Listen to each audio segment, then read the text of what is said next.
ይህን ከመሰለ መቅደስ ወጣችሁ ሌላ አዳራሽ፣ ይሄን የመሰለ ቅዳሴ ታገኛላችሁ? ዓለም ላይ ብትፈልጉ እንኳን አይደለም ራሱን ተመሳሳዩን አታገኙ። ሃይ ኮፒው በቻይና ይሰራል። እንደውም አንድ ሊቅ ምን ይላል? ቅዱስ ጴጥሮስ አልክድህም ብሎ 3 ጊዜ ስለካደው ልቡ በጌታችን ፍቅር ቆስሎ ነበር ይላል።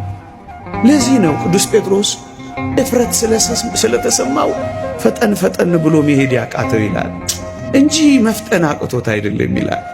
አዎ አንዳንዶች የልብ ሸክም ኖሯቸው ዝም ያሉ ሊኖሩ ይችላሉ እኮ። ዝም ያሉ እንዴ መናገር እየቻሉ ዝም ያሉ። መቃብሩ ጋር ሲደርሱ ግን ምን እንዳደረገ ታውቃላችሁ? ቅዱስ ዮሐንስ ቆመና ቅድሚያው ለቅዱስ ጴጥሮስ ሰጣ። በቃ እኮ ነው። የምን መቀዳደም ነው? የምን መበላለጥ ነው? የምን መፎካከር ነው? ወገኖቼ አሁን ያለን በቤተ ክርስቲያን ውስጥ ያለን ሸክም አይበቃንም? እኔም ተነስቼ ሌላ ሸክም ልጫንበት፣ ያም ተነስቶ ሌላ ሸክም ይጫንበት? ይሄ ትውልድ ያለው ሸክም አይበቃው?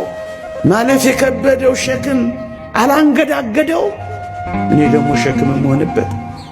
የውጭው ማቁሰል አልበቃ ብሎት የውስጥ መቆሳሰል ደግሞ ሰው እንዳናተርፍ ለማድረግ ነው። ፉክክር የለም፣ ውድድር የለም፣ መለካካት የለም፣ አሳያለሁ ማለት የለም፣ መገላለጥ የለም። ያቅማቸውን ብቻ ያደርጋሉ፣ ድርሻቸውን ብቻ ይወጣሉ። ወደዚህ ከፍታ የደረሱ ወደዚህ ልዕልና የደረሱ የተወደዳችሁ ክርስቲያኖች፣ ለዚህ ነው አታወርደኝ የሚባለው።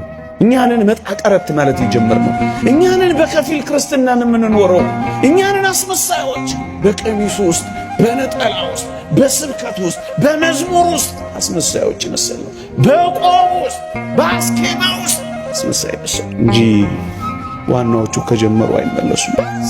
ሙሴን ላስታውሳችሁ ወይስ ቅዱስ ዮሐንስ መጥምቅን ላስታውሳችሁ? ሙሴ ሐመልማል ከነበልባል፣ ሐመልማሉ ነበልባሉ ሳያጠፋው፣ ነበልባሉ ሐመልማሉ ሳያቃጥለው በዚያ በደብረ ሲና ካየ በኋላ ሊቃውንት እንደሚነግሩን ወደ ቤቱ አልተመለሰም ይላል። ወደ ትዳሩ አልተመለሰም። ወዴት?